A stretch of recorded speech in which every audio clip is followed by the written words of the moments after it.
delegates, good morning. That was an amazing opening ceremony. I really enjoyed it myself. Welcome to the first series of in this session, and as I said, I encourage you to please join from Monday to Friday because it's going to be so impactful. What a privilege it is to be able to be taught what is required for this job market today, because when we left university there was no such, but now you're being equipped with all the tools that you need for you to be ready when you walk into that job or when you start that new career.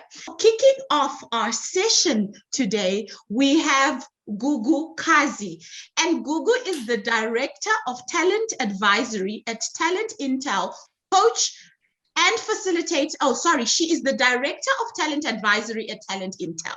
She is also a coach and a facilitator and an author of Passion to Careers. So Gugu's topic today is going to be the difference between a job and a career. So the topics I would like us to discuss today, it's really, as an intro, I'm going to talk around, so what do we understand as hobbies versus careers? I'm going to talk about what are some of the challenges that we normally face when we want to look at our careers versus hobbies, and then answering the question, can we combine the two, or are they forever separate? And I want to argue that we can, and then I'm going to share with you my 5 steps. So literally 5 simple steps how you can start sort of building your career from your hobbies. So that's all I'm going to share with you today. So the difference between careers and hobbies.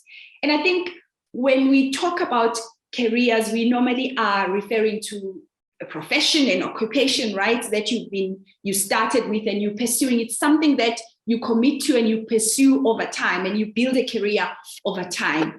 Normally it's seen as full-time, so it's like your full-time job that you are doing. But I've included their part-time as well. And we struggle with a lot of unemployment. If you look at the International Labour Organization, they often issue out stats around unemployment. In most African countries, especially youth unemployment, you think about your career, you need to first think about, what do you love? What are your passions? What are your things? What are the things that when you grow up, you would say, oh, when I grow up, I want to be this. Or what are the things that when you do, you just forget? You can spend a whole day doing them and you forget, you just flow, you immerse yourself in those activities. Step is obviously you have to connect with your passion. You have to, your hobbies, most of us have multiple hobbies. So we say we like traveling. So most of us will say we like certain things, and those are hobbies, right? But once you start doing it, you realize that, oh, okay, you get over it. You want to do something else. And the second step, once you've identified your passion, is, yes, you are good at it. So I'll give you an example. With me, coaching. It used to happen naturally as an HR professional. I would coach individuals. I mean, I've about 15 to 20 years coaching people. I trained people on coaching, right? So it happened naturally in my work space. However, when I was starting with the process of transitioning, I had to go and upskill myself. I had to go and get skilled. And what that meant, going on a proper official formal training on coaching. And that actually meant getting certification, getting accredited as a coach, right?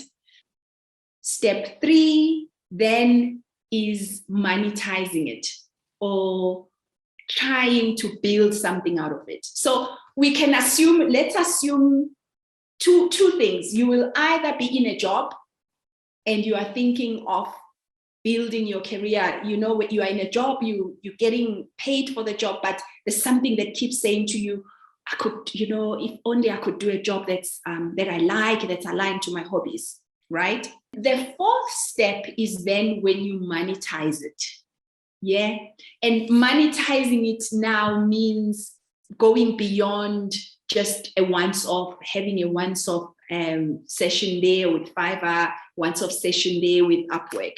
This is where now you start packaging your offering, your hobby, and you're translating it now into a sellable package that you can sell to people. Well, I think step 5 really then it's the end, because your hobby then becomes your career. And this is where you then, remember, you do your side hustle, you start formalizing your offerings, you start getting more orders for your offerings. Then you get to a stage, if you are full employed full-time, you might get to a stage where you start thinking about transitioning out of being full of the job that you've been doing into the job that your side hustle, and you make your side hustle your formal employment. Thank you, Gugu. This has been such a powerful session, and you have dropped so many nuggets onto the participants' hearts on how you can possibly turn a hobby into a career. And I think also just, the difference between a job and a career, and the encouragement that your first job is not where you're going to end up for the next 20 years. There is a lot that happens on that journey to finding self and finding that ikigai that makes you who you are. So thank you, Gugu. Thank you for spending time with us. Thank you for agreeing to share your wealth of knowledge and experience with the delegates. And I hope our paths will cross sometime soon. But from me and the delegates is thank you. From me, Za Mabuto Oladipo, your speaker and your moderator. We shall see you tomorrow as we log on to the second session. Enjoy the rest of your day.